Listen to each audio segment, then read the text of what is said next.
Hi,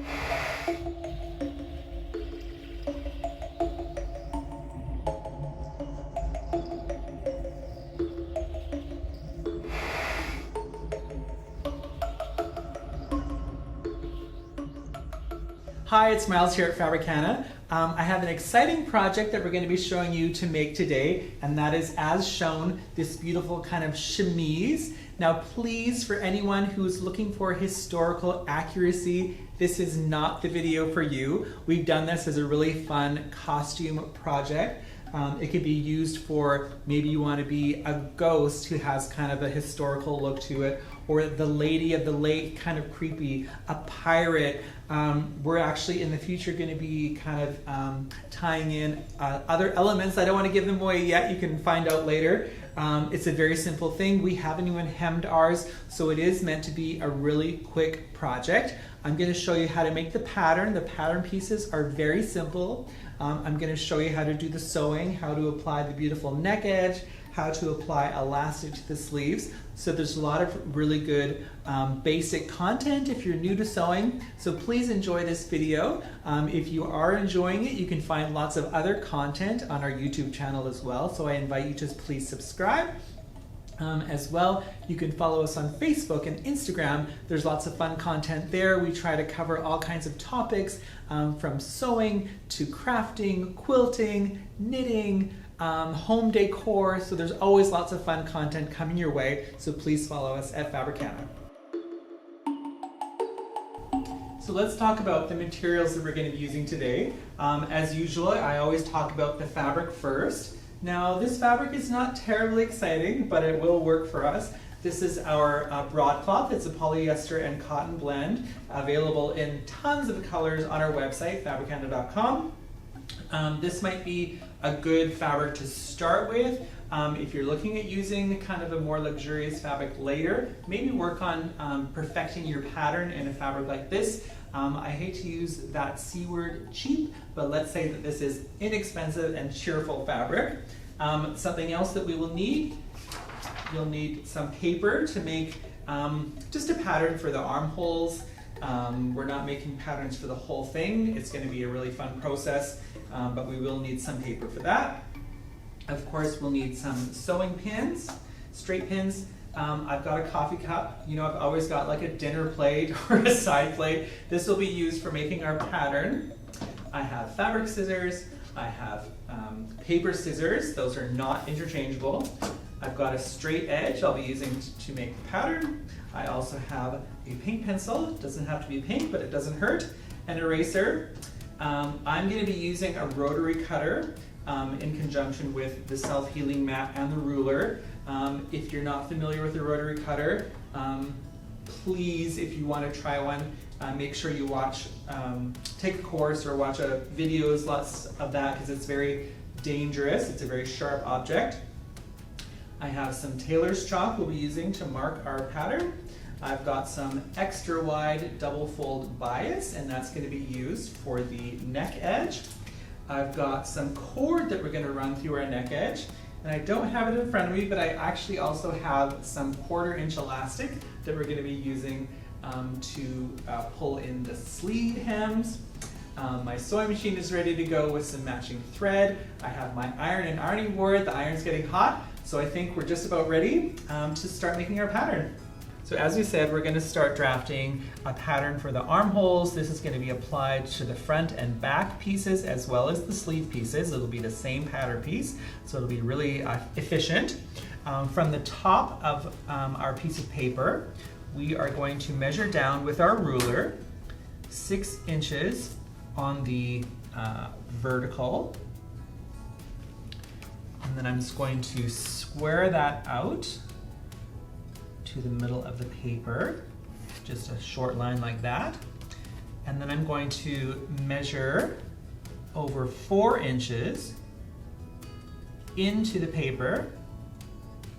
So we're basically creating a 4-inch by 6-inch rectangle at one of the corners. Now I'm going to cut or mark that 4-inch line in half. So from this corner, I'm going to measure over 2 inches, which is half of the 4. And then I'm going to join that to the corner up here. So let's say we started at A, that'll maybe make things a little bit easier. We've got B and C. The halfway point here we'll call D. So we're going to connect C and D.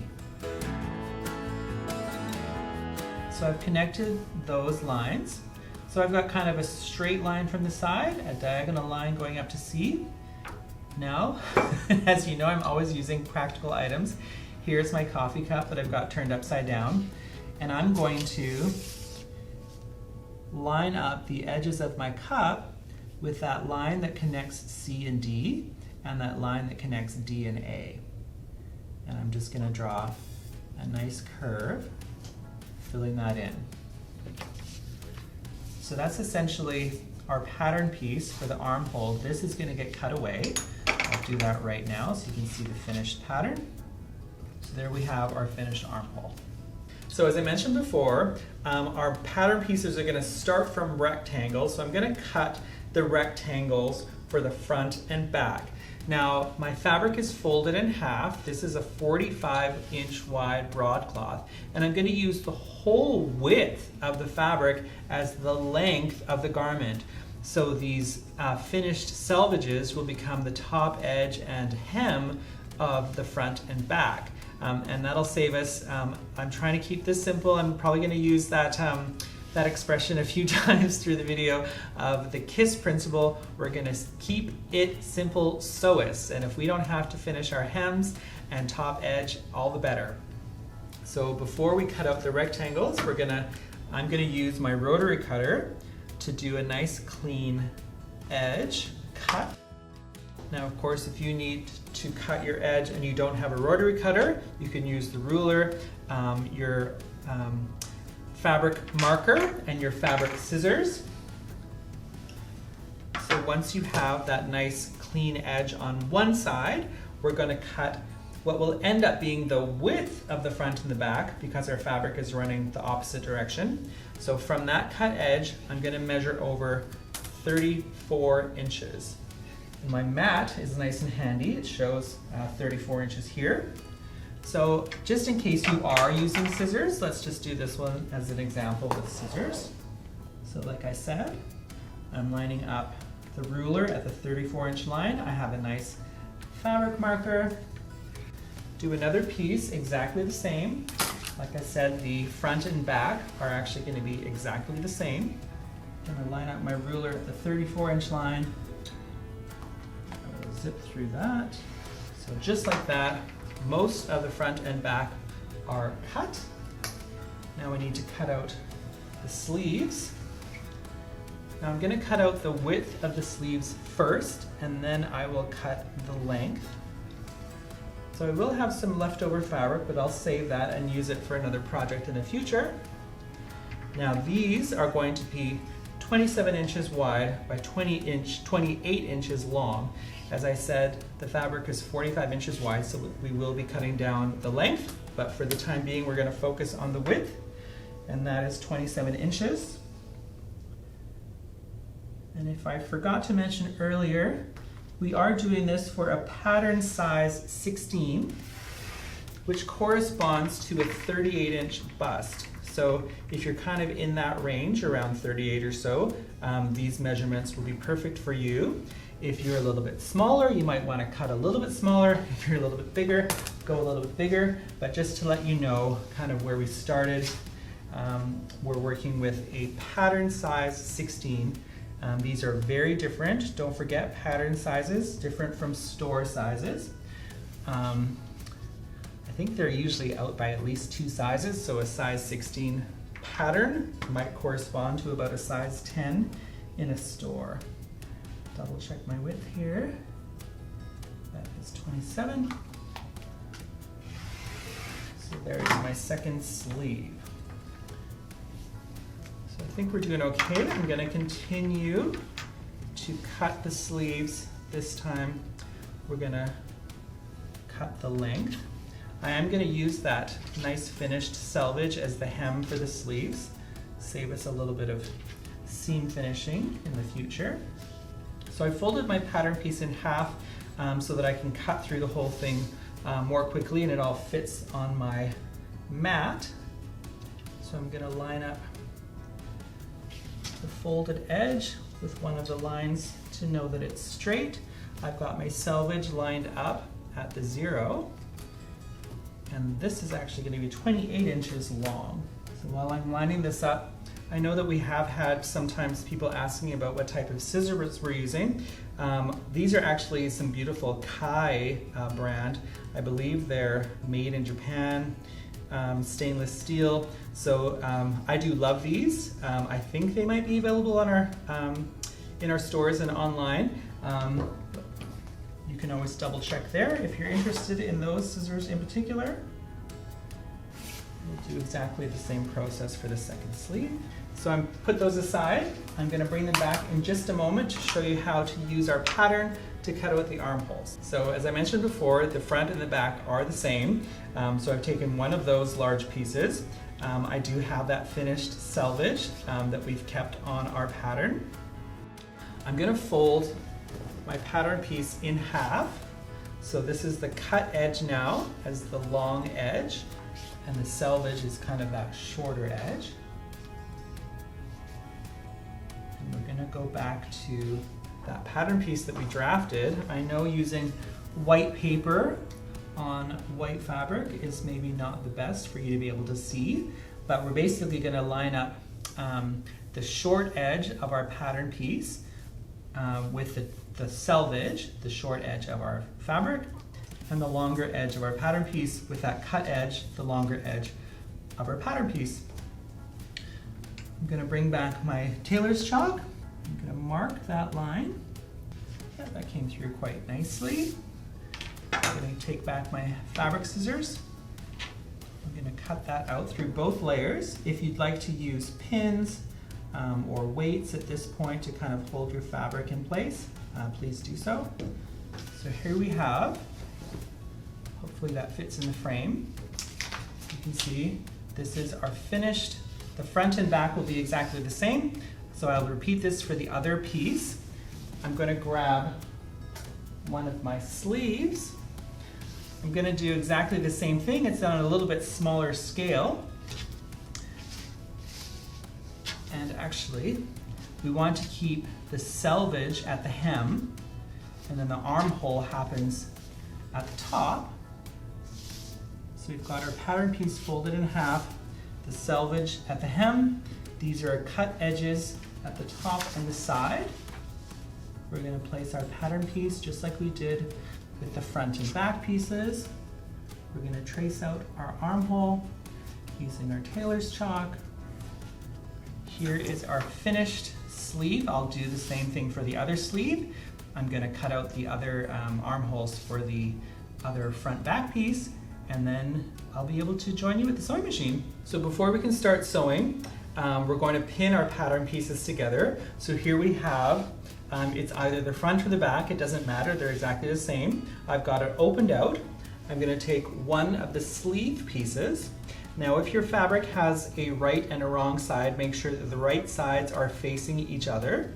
And I'm going to line up the armhole. They're all exactly the same, so we know that they're going to fit together perfectly. So again, I've got one of the front or back pieces, then I've got a sleeve piece. They're face to face. And I'm going to put in some pins, get that sleeve out of the way. I've got the other sleeve waiting here as well. And while I've got everything opened out, I might as well do some more pinning. So again, I'm taking the second sleeve. I'm going to line it up with this armhole. The fabric is the two faces are facing each other. Right sides together. If you're a beginner, please use as many pins as you're comfortable with. So now that we have those sleeves pinned in place, we're going to take those to the sewing machine and sew the armholes.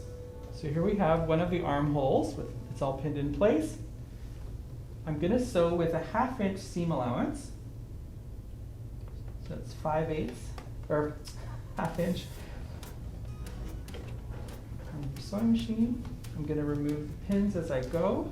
I'm going to back stitch when I start, just a couple of stitches in, a couple of stitches back.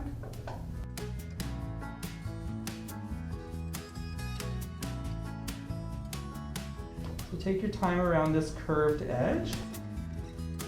Around that curve, we're going to end with a back stitch.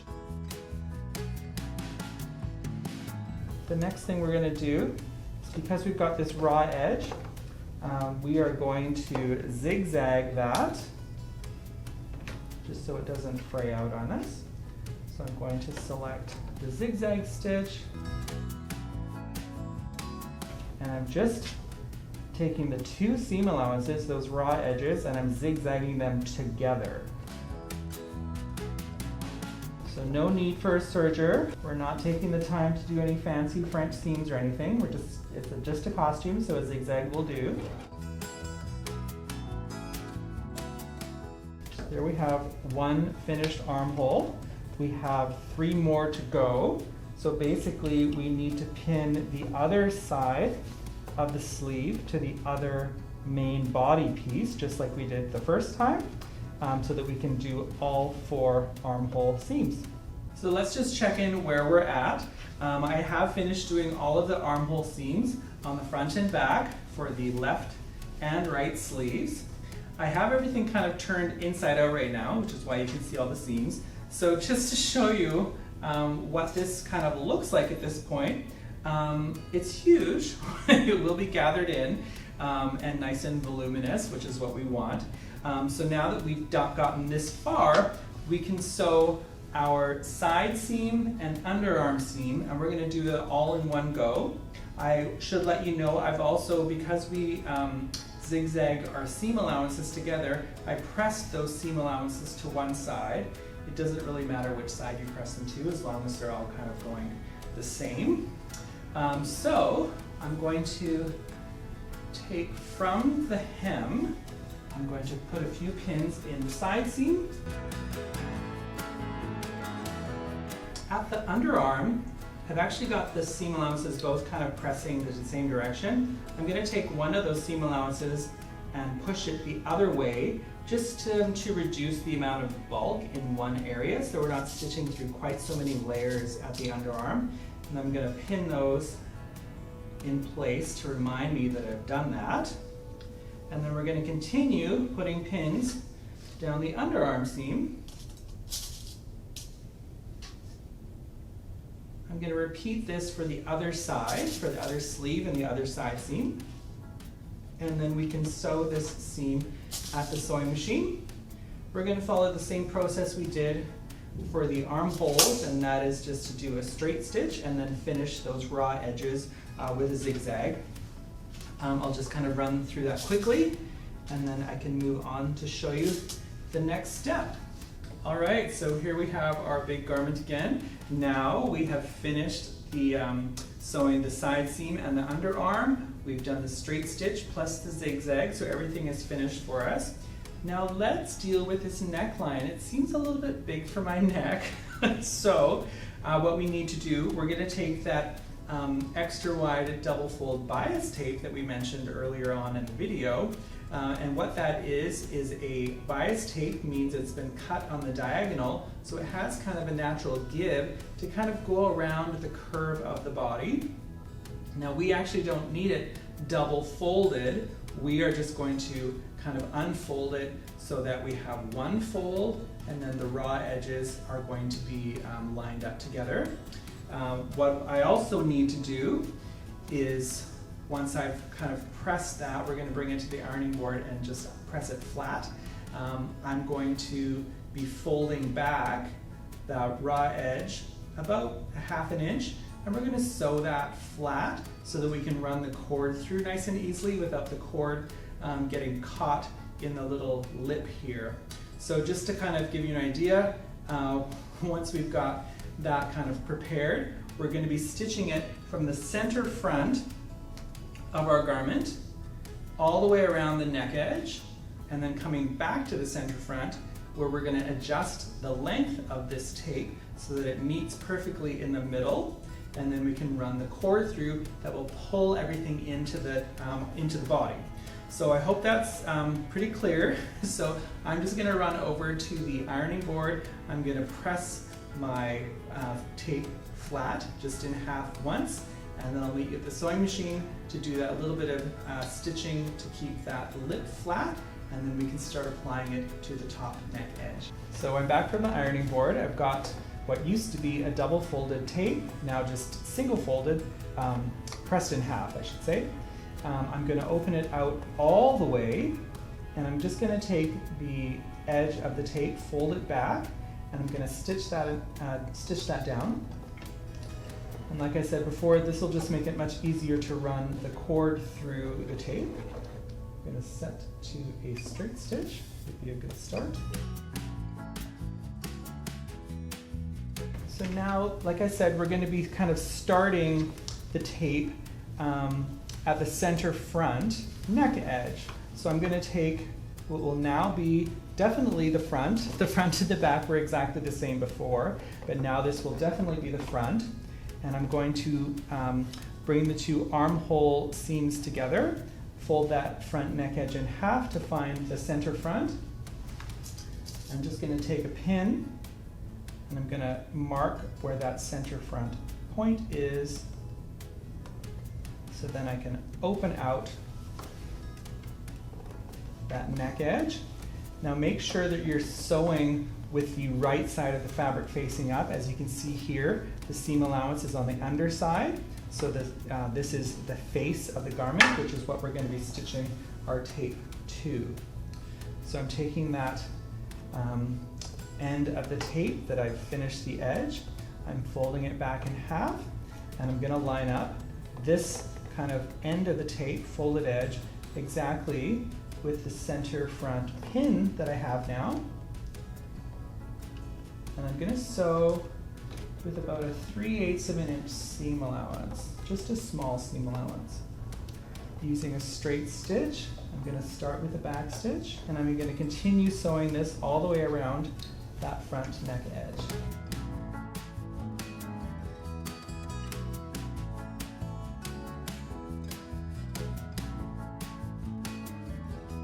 Alright, so that was a big neckline. We're getting very close to that same spot where we started.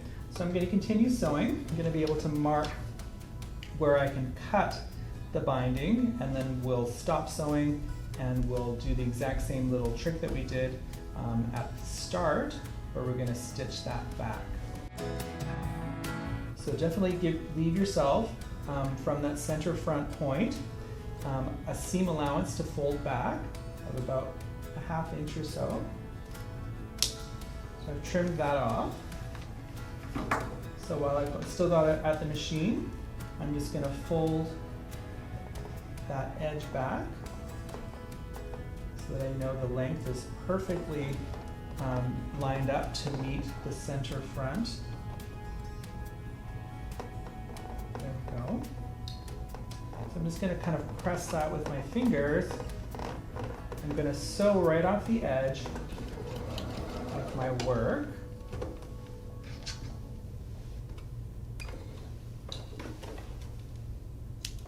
To remove that from the machine, I'm going to take the end of my tape, open it up. I've already got it marked where it's supposed to be folded. I'm going to stitch it down to stay nice and flat.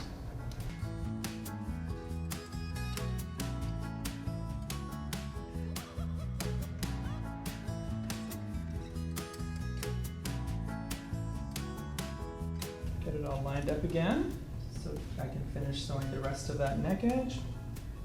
Make sure the binding is nice and flat. I don't need to do a back stitch. I'm kind of going over the previous stitching by quite a bit, so it should be secure. And I'm going to continue right over my original stitching where I started here. And I'm going to sew right off the edge. So I'm going to press that raw edge toward the body. And as you can see now, at the top of our neck edge, we have a little channel that we can use to run the cord through, and then we'll be able to tie it at the center front of our garment. So I have this cord that I'm using. It's actually drapery cord because it's something that I had on hand, but you could use a nice flat twill tape or a soutache braid, or even a nice satin cord. I'm going to take a regular safety pin. I'm going to pin right into the cord. make sure that it's secure. You don't want to lose your cord partway through. And we're going to feed the front of the safety pin into the little channel that we created. And if you just kind of push it a little bit further and then grab it, that'll help feed the cord through the whole neck edge.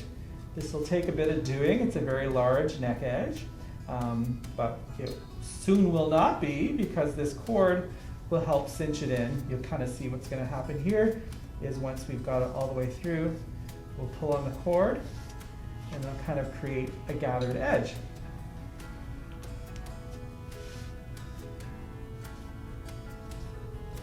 So I'm going to continue. I think I'll maybe meet you when I get to the other end and we can see what our chemise, our little shift is going to look like once we've got the neck edge gathered. So I think this is starting to look a little bit more like the project we're after. I have finished running the cord through the neckline and I've cinched it all up. You can see the gathers that have formed now. I will need to trim the cord, but I think it looks really pretty. You have to make sure that you leave some length of cord or your tie that you're using in order to loosen it so you can pull it over your head easily, and also so that you can kind of adjust it to kind of if you want it off the shoulder or over the shoulder. So make sure you leave enough cord. I think it looks quite nice to have a little bit extra cord hanging, but we have way too much, so I will be trimming it later. So now that I've gotten us to this point, I'm actually going to be applying some elastic to the hem of the sleeve to kind of give that nice cinched look as well. So let's look at how we're going to do that. So I'm going to take my sleeve, it's nice and flat, laid out flat. I'm going to take my nice straight edge ruler here, and you know, this is to your liking, depending on the ruffle that you want. We're going to use our tailor's chalk to mark a line 4 inches up from that hemmed edge. And I'm just using kind of a light line with my blue marker because I don't want it to show too much. It will wash out, but I just want to make sure that I can see my folding line. So I've indicated the fold on both sides of the sleeve, and I'm going to basically fold the sleeve into the sleeve. So the sleeve hem is coming up with that line that I've drawn as a guide. We're going to stitch a channel. We're going to leave an opening in order to be able to insert elastic, just the same way we inserted the cord into the neckline, but we'll go in from inside the sleeve to that opening. We'll use the safety pin again to pull the elastic through that whole edge to kind of cinch the sleeve in, and then we'll simply close that little casing that we left open. We'll close it up so everything is clean finished. So I'm going to take this folded edge, I'm going to bring it to the sewing machine, and I will stitch a channel to run the elastic through. So here's my folded edge. I'm going to leave myself a nice bit of space for the casing for the elastic to go through, so I'm going to use a 1/2 inch seam allowance. Now I hope you can see this here. There's my underarm seam, so I'm kind of starting stitching about 1 inch away from that, and then I'll stop stitching and about 1 inch away from that as well, and that'll leave a space for me to be able to feed the elastic into the casing. So I will start with a back stitch here, and I'm using that line that I drew as a guide to keep it folded nicely.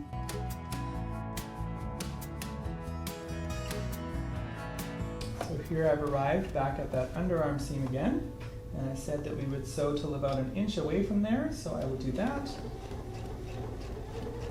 And then I will back stitch, trim my threads, and then I can show you how to run the elastic into that casing. So here we have near our underarm seam, this is the opening that we're going to be able to get into the channel. So if we go to the inside, we're going to take the elastic that we've stuck a safety pin through, and we're going to start feeding it into that casing. Now this is a very short piece of elastic which will allow the sleeve to really hug the wrist. So this short piece of elastic, I don't want the end of my elastic to kind of get lost inside the casing, so I'm just going to pin the elastic to this seam allowance so that it doesn't fly into the casing. I don't want to lose that elastic. But I will just continue gathering up the sleeve by running the elastic through the casing.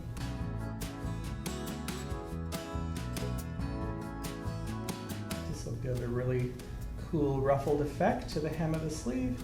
And also, because it's elastic, if you do want to push the sleeves up away from your wrist, they'll stay in place. So some of you, if you're ever sewing a pair of PJ pants or boxer shorts, maybe one of your first projects, you probably sewed an elastic waistband just like this. So here we have our pin, safety pin exposed again, and our elastic from the other side. So we need to stitch this closed. So I'm just going to give myself a bit of slack here on both ends of the elastic. And then I'm going to bring this to the sewing machine to close our elastic, and then we will finish sewing the rest of the casing. So I'm going to stick a pin where the elastics are going to be joined. It's going to be very finicky once I get it under the presser foot. Hopefully you can see this. I'll get this sleeve kind of out of the way. I'm just going to use a straight stitch actually, but I'm going to kind of back stitch over it quite a few times.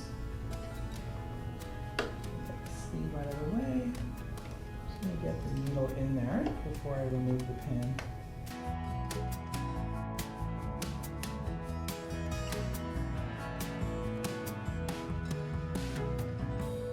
Voila, here we have it. As I mentioned before, I did the casing for the second sleeve, and I have closed up the little casing so that everything is clean finished now. So you can see here the finished product is. Now, because we used the selvage of the fabric, we haven't hemmed ours and we haven't hemmed the sleeve, which I think is kind of a nice look. And if it's for a costume, you don't need to do any extra, spend any extra time. You can hem it to length. You can embellish it if you'd like to. You could always apply a lace trim to the edge. Maybe a colored trim could be really fun. You know, you can change out the cord for something different. So there's lots of things to customize it. We're going to be customizing this look with a future video. There will be an accompanying video where we're going to do kind of a faux leather corset that I think would be really fun for this project. Like I said, we can hem it to a different length, make it a little bit more of a fun pirate costume, or a kind of, you know, whatever, somebody, I can imagine a sword fight in a top like this. So I hope you really enjoyed this project. I really enjoyed having fun making with you. Don't take it too seriously. Remember the KISS principle. Keep it simple, sewist. Another thing I want you to keep in mind is that you can subscribe to this channel. There's lots of fun content there. Please follow us on Facebook and Instagram. We have some exclusive Instagram content, a lot little faster tips and tricks as well. So please join us there. And as always, I want to remind you to sew true and be you.